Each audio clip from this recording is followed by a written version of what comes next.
Salam jumpa kembali, saya Pendeta Woro Indias Tobing. Sampai saat ini saya melayani di GKI Kebayoran Baru. Mari saudara, sebelum kita menyatu dalam sapaan gembala hari ini, kita mengawalinya dalam doa. Syukur kami kepadamu ya Allah, yang kehadirannya selalu nyata dalam kehidupan yang kami jalani. Sekalipun seringkali dalam keterbatasan kami sulit untuk mengenali, merasakan kehadiran-Mu dalam kehidupan yang tidak sesuai dengan harapan, yang seringkali melaluinya membuat kami hidup dalam penderitaan. Melalui kebenaran firman-Mu dalam kesaksian hidup yang dialami oleh hamba-Mu Ayub, kami mau Engkau ingatkan bahwa kehadiran-Mu dalam segala, dan dengan pertolongan Roh-Mu yang kudus, kami pun terus mau mengalaminya.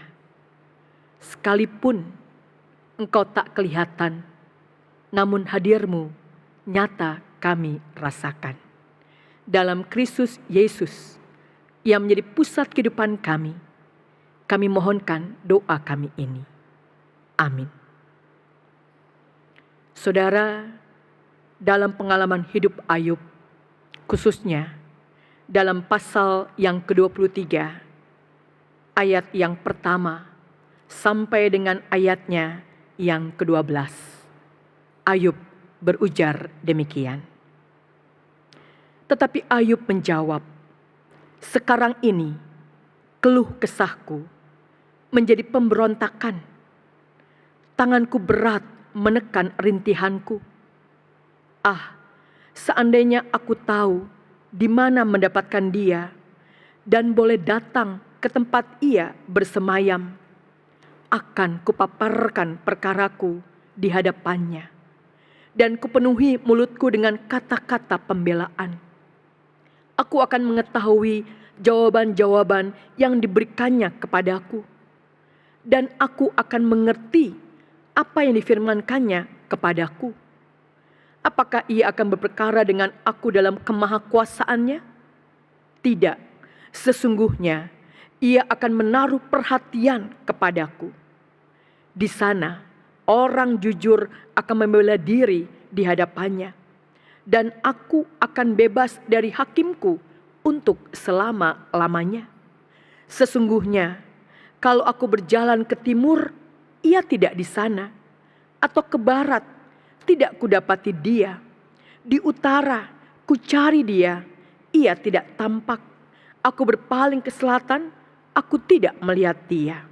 Tetapi ia tahu jalan hidupku. Seandainya ia menguji aku akan keluar seperti emas. Kakiku tetap mengikuti jejaknya. Aku menuruti jalannya dan tidak menyimpang. Perintah dari bibirnya tidak kulanggar. Dalam sanubariku kusimpan ucapan mulutnya. Demikianlah saudara. Pernahkah dalam kehidupan yang kita jalani, kita tidak merasakan kehadiran Tuhan? Secara khusus ketika bagian kehidupan itu tidak sesuai dengan harapan, yang membuat kita hidup dalam penderitaan. Ayub dengan jelas pernah mengutarakannya sebagai kesaksian hidupnya. Dia mencari Tuhan kemana-mana. Tidak kudapati Tuhan, ujarnya. Bukankah demikian?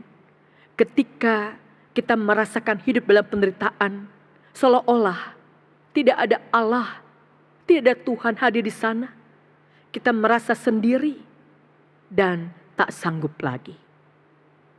Apa yang menjadi kesaksian hidup Ayub dalam pengalaman hidup yang seperti itu? Pertama saudara, dia kembali kepada Allah yang dicarinya. Dia tidak kemana-mana. Tapi yang pertama-tama dia cari adalah Allah, Tuhannya. Sekalipun tidak didapatinya, tapi dia mengarahkan hidupnya hanya kepada Dia. Yang kedua, harapannya bahwa ketika dalam perjumpaan dengan Tuhan, dia punya waktu untuk memaparkan perkaranya. Dan tadi sebagaimana yang kita dengar, dia tahu Tuhannya akan memperhatikannya. Sekalipun tak terasa kehadirannya, tapi Tuhan tak mengabaikannya. Saudaraku yang terkasih, hal yang kedua yang didapati oleh Ayub, dalam ungkapannya, dia bisa mencurahkan isi hatinya. Karena dia percaya Allah memperhatikannya. Dia tidak lari kemana-mana, tapi kembali kepada Tuhan. Seringkali, bukankah kita malah lari dari hadapan Tuhan? Dan bahkan mungkin menyalahkan Tuhan. Kalau Tuhan mengasihi, mengapa Tuhan membiarkan hidup yang seperti ini dan sampai kapan? Ayub meyakini ketika dia lari datang kepada Tuhan, maka jawaban itu pun diperolehnya. Yang ketiga dan yang terakhir, Ayub tahu benar itulah yang akan diperolehnya. Sekalipun dari awal dia mengatakan ketidakmengertiannya, bahkan dia ingin membela perkaranya sebagai orang benar, mengapa harus menderita, dan Allah tak dirasakannya.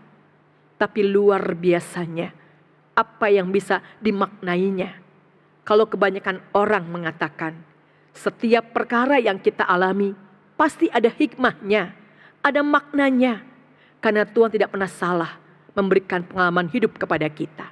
Inilah apa yang menjadi kesimpulan Ayub di hadapan Tuhan yang dicarinya, dan dia justru menemukannya dikala kehidupan tidak sesuai dengan harapannya yang membuat dia menderita.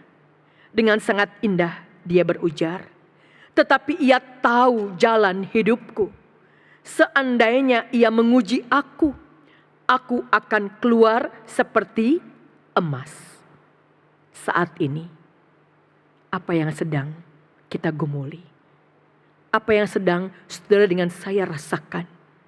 Mari kembali kepada Tuhan sebagai sumber kebenaran dan begitu banyak jawaban yang akan membuat kita bisa menerima dan berdamai dengan keadaan. Keadaan seringkali belum berubah, tapi kitanya bisa diubah oleh Tuhan. Apa syaratnya? Belajar dari Ayub. Perintah dari bibirnya tidak kulanggar. Dalam sanubariku kusimpan ucapan mulutnya. Saudaraku, kembali pada firman-Nya. Maka itu pun yang mau kita ambil sebagai langkah yang utama. Kala kehidupan tidak sesuai dengan harapan dan kita harus menderita. Percayalah, Tuhan sedang membentuk kita menjadi emas sebagaimana yang diinginkannya. Saya ingin menutup dengan satu lirik pujian yang sudah kita kenal sebagai Gereja Kristen Indonesia. Yesusku Juru Selamatku, PKJ 202. Yesusku Juru Selamatku, Tuhanku Muhalisku, tumpuan pengharapanku dan perisai perlindunganku. Tatkala hidupku sendu dan hati gundah pilu, Tuhanku Yesus kuseru dan jiwaku tenang dan teduh. Setiap langkah kutempuh, kutoleh Tuhanku. Setiap hasratku gelut, kutanya Tuhanku. Ke dalam kasih penebus, ku berserah selalu. Tiada lagi takutku walau hidup penuh seteru. Saudara, Allah ada di mana? Kala kita menderita, tolelah. Ternyata Dia ada bersama dengan kita. Selamat menjalani hidup apapun yang kita alami dan yang terjadi. Karena Tuhan selalu hadir dalam segala. Mari kita berdoa.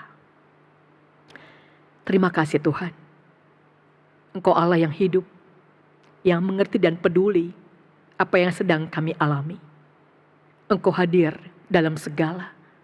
Dan Kau pasti punya tujuan dalam segala perkara yang Kau percayakan kepada kami semua.